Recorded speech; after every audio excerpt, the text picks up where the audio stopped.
अपने व्यक्तिगत जीवन में मैंने देखा कि मेरे बहुत 3 अच्छे मित्र को मैंने खोया, और बहुत अच्छी स्थिति में थे वो भक्ति के, दूसरों को मार्गदर्शन करते थे, लेकिन बड़ी विचित्र विचित्र परिस्थितियों से। और उसमें से 2 भक्त वापस आने का प्रयास कर रहे हैं, तीसरे के लिए हम प्रार्थना कर रहे हैं कि वो भी वापस आएँ। तो एक जो भक्त गए, उन दोनों से मैंने पूछा, प्रभु हुआ क्या, कैसे आप इतने अच्छे स्थिति में थे, लोगों को आपसे इतनी प्रेरणा मिलती थी, इतने वरिष्ठ हो गए, आप कैसे इतने हो गए। तो एक ने बताया कैसे हुआ कि उनका जॉब था, ट्रांसफरेबल जॉब होता था। तो बोले ट्रांसफरेबल होता है, मैं क्या करूं, जॉब के साथ साथ MBA कर लेता हूं, है ना, फिर जब ट्रांसफ़र होगी तो इस जॉब को छोड़कर मैं अपने हिसाब से कोई जॉब ढूंढ लूँगा।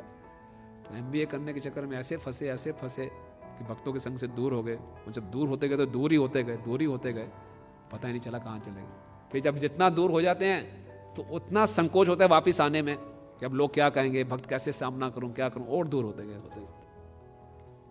लेकिन जब तक दूर रहे बड़ी पीड़ित अवस्था में रहे, इच्छा थी लेकिन हिम्मत नहीं थी। लेकिन भक्त लोग प्रार्थना तो कर ही रहे होते हैं सब, तो उनकी प्रार्थना से उन पर फिर शक्ति मिलती है, फिर वापस आते हैं। लेकिन बहुत प्रयास करना पड़ता है, वापस आने के बाद बहुत प्रयास करना पड़ता है।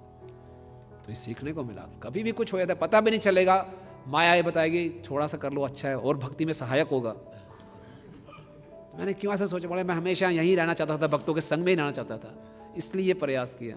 लेकिन बिना किसी गाइडेंस के, बिना पूछे कर लिया तो गड़बड़ हो गई। दूसरे भक्त से पूछे, आप कैसे विचलित हो गए प्रभु। बोले बहुत अच्छे भक्त थे, वो भी बहुत बढ़िया प्रचार कर रहे थे, बहुत बढ़िया गाइडेंस दे रहे थे सबको। घर में धर्मपत्नी के साथ थोड़ी गड़बड़ थी, अकेले जूझ रहे थे उसके साथ, झूझते झूझते इतने दुखी हो गए, परेशान हो गए, और अपना हृदय खोला नहीं। और ऑफिस में गए, वहाँ पे भी अच्छा करते थे प्रचार। एक बार ऑफिस के पिकनिक में गए, पिकनिक में सब लोग उल्टे सीधे गाने गा रहे हैं, इनको पुरानी याद आ गई, इन्होंने गाना शुरू कर दिया, नाचना शुरू कर दिया। उन्होंने वापस कर दिया, यार तू बहुत अच्छा है, उनका आलिंगन कर लिया, खूब बढ़िया है, तो बहुत बढ़िया लगती है। भक्तों से उनको वो घनिष्ठता मिली नहीं, वहाँ ज़्यादा घनिष्ठता मिल गई, और मिलते मिलते मिलते कितनी दूर चले गए पता नहीं चला।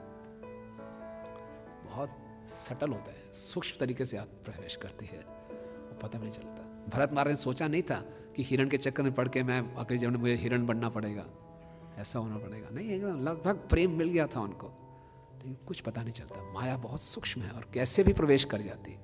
तो इसलिए हम बहुत सावधान रहें, हमेशा भक्तों के संग में रहें, और सभी नियमों का सख्ती से हम पालन करते रहें, और खूब प्रार्थनाएं करते रहें। प्रभुपाद जी से किसी ने पूछा, प्रभु ने व्यास आसन में बोला कि मैं कभी माया में नहीं गिर सकता।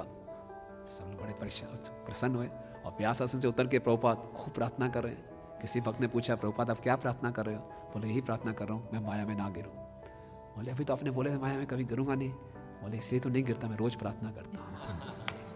तो रोज़ हमें प्रार्थना करनी चाहिए कि मैं हमेशा भगवान मुझे माया से बचा के रखें, और बहुत सावधानी से भक्ति के हर एक अंग का हम पालन करें, और बहुत कृतज्ञता अपने हृदय में बनाए रखें कि हम कितने सौभाग्यशाली हैं कि कैसे। वैसे एक इंसिडेंट याद आया मुझे, शिला भक्ति सिद्धांत स्वामी ठाकुर महाराज जी का कुछ दिनों पहले प्राकट्य दिवस था।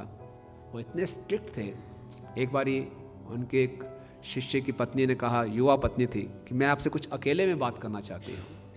वो उनके पिताजी की आयु के समान थे, लेकिन फिर भी उन्होंने बोला नहीं, मैं एक स्त्री से अकेले में बात नहीं कर सकता, मैं एक सन्यासी हूँ। इतना स्ट्रिक्ट, इतना सावधान रहते थे, कोई ढीलापन नहीं। अभी जब बहादुरगढ़ मंदिर का ओपनिंग था, तो गेस्ट हाउस में हमारे 6-7 कमरे थे, तो काफ़ी प्रभुपाद के वरिष्ठ शिष्य भी आए हुए थे, भीमा प्रभु आए हुए थे, और वो एक कमरे में रुके थे। तो गुरु महाराज आए, बोले कहाँ हैं भीमा प्रभु। तो कमरों के ऊपर नंबर नहीं लिखा हुआ था अभी, तो मैं भी कंफ्यूज था कौन से नंबर में कहाँ पे है। और जिस परिवार ने हमें ज़मीन दान दी थी बहादुरगढ़ की, वो ऑस्ट्रेलिया से आए हुए थे, तो उनके परिवार में कुछ माताई लोग थे, वो भी आए हुए थे। तो मुझे मालूम नहीं था कौन से कमरे में भीमा प्रभु रुके। मैंने कमरा खोल दिया, साथ में गुरु महाराज थे, हम अंदर घुस गए। वहाँ एक माता जी थी, वो छोटे बच्चे को संभाल रही थी। तो मैं तो अंदर घुस गया, मैं तो बाहर आ गया। जो गुरु महाराज थे वो ऐसे डरे महाराज, क्योंकि महाराज एक्सपेक्ट करते अंदर भीमा प्रभु दिखाई देंगे और दिखाई देगी कोई स्त्री। तो महाराज को ऐसे झटका लगा, दूर से ऐसे घबरा गए महाराज।